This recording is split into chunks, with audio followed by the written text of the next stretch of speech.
안녕하세요. 이우산입니다. 오늘 두 가지 말씀드리겠습니다. 하나는 신간 안내입니다. 책 이름은 유김을 알면 미래가 보인다는 책입니다.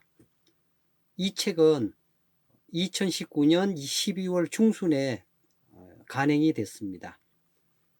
두 번째는 2월 5일 수요일 오전 11시에서 오후 1시까지 유김 초급반이 대유학당에서 개강이 됩니다. 그래서 그 두 가지를 안내해 드리기 위해서 이렇게 말씀을 드립니다. 지금 앞에 보이는 그림은 책 표지입니다. 자, 선명하게 유김을 알면 미래가 보인다 라고 동그라미 안에 그려져 있는데요. 이 동그라미는 하늘을 뜻하고 바깥에 있는 네모는 지구를 뜻합니다. 그래서 이 동그라미와 네모 안에는 천지가 이렇게 상징으로 나가 있습니다. 자, 그러면 이제 본격적으로 이 책의 그 활용법을 말씀을 드리도록 하겠습니다. 자, 이 책의 활용법은 2020년 1월 29일 1월 29일 자, 여기 볼게요. 1월 29일 오전 10시 기준에 그 활용법을 말씀드리도록 하겠습니다. 자, 화면을 바꿔 보겠습니다. 자, 기해년 정축월이고요.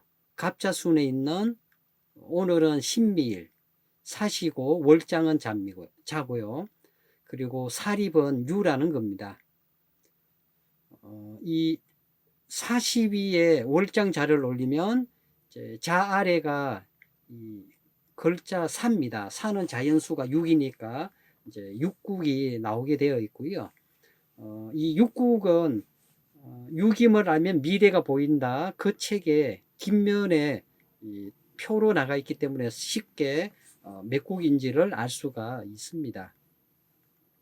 자, 그 다음 이 책의 활용법 말씀드린다 했는데요. 신밀의 사시면 월장은 자고 이 과전도가 나오게 되어 있는데요. 자, 먼저 이 내정을 보니까 직업이라고 되어 있네요. 자, 보이십니까? 예, 직업이라고 되어 있습니다. 직업 때문에 옵니다. 그런데 그 옆에 보니까 실패한다고 적어놨네요. 자, 실패한다. 자, 그러면 왜 직업이라고 했는지 또 실패한다라고 했는지 그걸 알아보도록 하겠습니다. 자, 먼저 이 점시로는 화면을 바꿔 보겠습니다. 점시로는 레정을 알 수가 있습니다. 점시는 아까 사라고 말씀드렸는데요. 이 사는 일간 신금 기준의 장생입니다. 장생은 늘 사계의 첫 글자, 그러니까 삼행월만 이 장생이 되는데요. 왜 그러면 일간 기존의 장생에 이 생업의 뜻이 있을까? 예, 그걸 생각을 해보도록 하겠습니다. 우선은 이 장생이라는 글자에 뭐 그러한 뜻도 있습니다만은, 자, 이 신금, 육임에서는 늘 요 일간이 찾아온 손님, 만약에 내가 내 점을 치면 신금이 나가 됩니다. 손님이 왔다면 홍길동이가 왔다면 신금이 홍길동입니다. 홍길동 신금 기준의 이 점시사는 장생이고, 이 사는 아까 생업이라고 했는데, 자, 이 시는 가을로 볼 수가 있습니다. 계절로 말하면 가을인데, 이제 가을은 여름이 있기 때문에 이 신금, 그러니까 가을이 있는 거죠. 또 부모는 나를 먹여 살리죠. 나의 생업을 책임져 줍니다. 그렇기 때문에 이 장생에는 생계나 생업의 뜻을 갖습니다. 자, 그러면 이제 레정은 이 점시가 사고, 사는 장생이고, 장생은 생업이라는 말씀드렸고요. 자, 그러면 이제 당면한 일은 뭘까? 이 당면한 일을 현안이라고도 부릅니다. 매달 현, 안건 안 해서 이제 현안인데요. 발등에 떨어진 문제입니다. 지금은 사과가 발용이 이렇게 됐는데요. 이 유가 일간신경 기준의 록이라는 것입니다. 자, 일록은 한자로는 이제 이렇게 쓰는데요. 일록, 일록이라고 하는데, 자, 일록은 직업입니다. 자, 직업이 있으면 록이 생깁니다. 공무원한테는 녹봉이 생기고, 직장인에게는 직장에서 월급이 나오고, 자영업자라면 자영업을 하면서 돈이 생깁니다. 그래서 일록은 직업을 뜻하고, 직업을 통해 벌어들이는 돈으로 해석할 수도 있습니다. 자, 그러면 점시가 장생이고 이 초전이 발용이 일록이니 이거는 뭐 직업에 관련된 일이 틀림이 없습니다. 근데 이제 직업에는 아까 잠깐 말씀드렸지만 세 가지 종류가 있습니다. 자, 공무원, 직장인, 자영업자 이렇게 있는데요. 이렇게 점시가 장생이고 발용이 일록이면 직업이라 말씀드렸는데 물을 가능성이 가장 높은 것은 개업하면 성공하겠소입니다. 성공할까? 자, 일록이 발용이 됐으니까 아주 급한 일입니다. 그런데 그 일은 언제 시작이 된 건가? 언제의 끝인가? 유가 입동날의 일지입니다. 일진입니다. 그래서 지금 개업하려고 하는 일은 바로 입동으로부터 석 달, 그러니까 입동으로부터 입춘 사이에 어떤 일인데요. 그 사이에 개업을 하려고 합니다. 성공할까요? 네, 답은 이따 드리겠습니다. 둘째, 취업이라고 할 수도 있어요. 자, 취업을 하면 록이 생기죠. 직장이 생겨요. 자신의 직업이 생겨요. 자, 세 번째로는 이미 직장인인데 성질하겠습니까? 하고 물을 수도 있고요. 네 번째는 50대 중후반의 직장인인데 명퇴 안 당하고 잘 있겠냐? 계속 다닐 수 있겠느냐를 물을 수도 있습니다. 그래서 이제 이 네 가지 개업하면 성공할까? 취업할까? 승진될까? 또 직장에서의 안부는 어떨까? 답은 나쁘다입니다. 개업하면 실패를 하고, 취업을 물으면 실패하고, 승진을 물으면 안 되고, 또 직장의 안부를 물으면 명퇴당하기가 쉽습니다. 왜 이러한 답이 나왔을까요?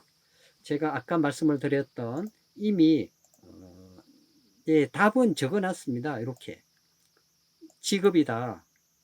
직업을 물으면 실패한다. 이렇게 적어놨는데요. 적어놨습니다만은 이유의 첫 번째는 록패구입니다. 록패구가 뭡니까? 자, 록패구를 한자로 써보면 이 록에다가 닫힐 패자에 그 입구자입니다. 그러니까 록이 못 쓰게 됐다는 겁니다. 더 쉬운 말로 말하면 폐업입니다. 폐업당한다는 것입니다. 록 위에 기수가 있으면 이걸 록패구라고 하는데요. 그러면 왜 록 위에 기수가 있으면 록패구가 되고 실패합니까? 자, 우리 60일진이 있고 60일진은 6순으로 나눠놨죠. 지금은 이제 갑자순인데요. 갑자에서 자는 신생아. 그런데 마지막 글자 유에는 늘 개가 붙거든요. 이 유는 이제 인생의 막바지인 노인으로 볼 수가 있습니다. 그러니까 이제 노인이 되면 이제 병약해지고 뭐 이제 또 연세가 너무 들어서 아무 활동을 못 하십니다. 그래서 이제 가치로 말하면 이제 인생을 산다라고 할 수가 없어요. 못 속에 생겼거든요. 사람의 비교를 해서 좀 어떠셨는지 모르겠지만 모든 사물이 그렇다는 거죠. 모든 사물이. 그래서 지금은 록이 못 쓰게 됐다. 노인, 마치 노인처럼 못 쓰게 된 무슨 뭐 기계처럼 못 쓰게 생겼다. 그래서 록폐고가 되면 폐업한다는 뜻이 됩니다. 자, 두 번째 이유는 록절입니다. 자, 이 글자를 잘 보세요. 록, 식록할 때 록자에 절은 끊어질 절자입니다. 무슨 말인가 하면 이 록 아래를 보게 되면 그 록이 유인데 록 아래를 보면 인입니다. 자, 이것은 가을 글자, 이것은 봄 글자입니다. 유 가을 글자 일록은 봄이 되자마자 끝나버려요. 그러니까 절단이 나버립니다. 그래서 이것을 록절이라고 하는데요. 록이 끊어진다. 그러니 실패할 수밖에 없겠죠. 자, 세 번째로는 일록내외전이라고 적었는데요. 자, 일록이 타고 있는 천장오행 목과 금곡목 상징을 합니다. 그러면 청룡도 파괴되고 유금도 파괴가 됩니다. 그래서 또 안 되고요. 네 번째 이유는 일간공망입니다. 자, 일간 신금이 오른쪽에 보면 자, 보시면서는 왼쪽인데요. 자, 여기 동그라미, 그러니까 공망을 맞았습니다. 실패를 하면 누구나 마음이 허탈해지겠죠. 공허해집니다. 그래서 일간공망까지 돼서 확실하게 사업을 하면 실패를 하고 또 취업을 물으면 이번 취업 시험에 떨어지고 승진을 물으면 또 승진 안 되고 직장의 안부 뭐 계속 직장 생활 하겠느냐 자 이걸 물으면 이 유금이 여러 가지 이유가 있었죠. 폐구되고 절제에 임하고 내배전되고 일간이 공망 맞고 이러한 여러 가지 이유로 안 된다는 것입니다. 이렇게 해서 이제 풀이를 해봤는데요. 아까도 말씀드린 유김을 알면 미래가 보인다. 이 책에는 직업 때문에 옵니다. 그런데 실패합니다. 이렇게 적어놨어요. 이 학문으로 그 사람의 출생 연, 월, 일시도 안 묻고 뭐 때문에 왔고 그 결과가 어떻게 된다는 것을 안다는 것은 고급 학문이라고 할 수가 있을 것 같습니다. 자, 좀 더 그러면 또 지켜보겠습니다. 자, 초전이 이미 나쁘기 때문에 모든 것이 안 돼요. 그런데 유김에서의 초, 중, 말전은 모든 일의 초기는 초전, 중간은 중전, 마지막은 말전인데요. 뭐 이미 초전이 나쁘면 중전을 볼 필요도 없습니다. 그런데 뭐 한번 보자 또 이렇게 할 수가 있겠죠. 자, 그러면 이제 개업을 하는 목적은 뭘까요? 돈 벌기 위해서죠. 이거 돈이 적혀 있습니까? 없어요. 이 돈을 뜻하는 글자는 일간 신금 기준의 처제효. 그러니까 인이나 묘, 명리로 말하면 편제 정제가 있어야 되는데 여기도 없고 여기도 없어요. 그러니까 천반에도 없고 둔반에도 없어요. 그래서 뭐 어떻게 뭐 겨우겨우 어떻게 끌고 나간다 손치더라도 이제 나중에 돈을 못 벌어요. 그 마지막을 볼까요? 자, 일간 신금 기준의 해는 탈기죠. 탈기. 일간 기준의 이 해는 자손연대 이제 탈기라고도 하고 탈설이라고도 합니다. 큰 손해를 보게 되죠. 언제? 자, 요게 금년의 태세입니다. 자, 금년은 기해년이고, 이 금년에 완전 큰 손실을 입게 된다는 그런 뜻입니다. 이렇게 해서 자, 오늘 두 가지 말씀드렸습니다. 첫째, 유김을 알면 미래가 보인다. 이 책 신간이 나왔다는 거 그리고 활용법을 말씀을 드렸습니다. 유김을 알면 미래가 보인다. 표지 뒤편에 보면 쉽게 이 찾는 법이 소개가 되어 있습니다. 뭐 일지는 뭐 다 아실 겁니다. 만세력을 보거나 간지가 적혀 있는 달력을 보면 알 수가 있으니까요. 그런데 맥국인지를 찾는 것은 그 책 표지 뒤편에 보면 월장 항목하고 점시 항목을 쭉 연결을 하면 그 쉽게 맥국인지를 찾을 수가 있습니다. 자, 찾았는데 이게 나왔다. 신밀육국이 나왔다. 자, 그러면 내정은 직업 때문에 오고, 자, 그런데 성공하느냐, 실패한다. 이렇게 적어 놨습니다. 그리고 아까 섭외가 말씀 안 드렸는데, 이제 섭외가가 되면 이 사업에서 매우 힘들어요. 갓난 험하게 징조다, 풍파가 험악하다, 뭐 가시밭길이다, 뭐 이런 표현들을 하는데요. 그래서 섭외가기 때문에 더 흉한 신비일 육국의 그 사안에 대한 결과라고 말씀을 드릴 수가 있습니다. 자, 이렇게 해서 이제 두 가지 말씀을 드렸고요. 2020년 2월 5일 수요일 11시에 뵙도록 하겠습니다. 감사합니다.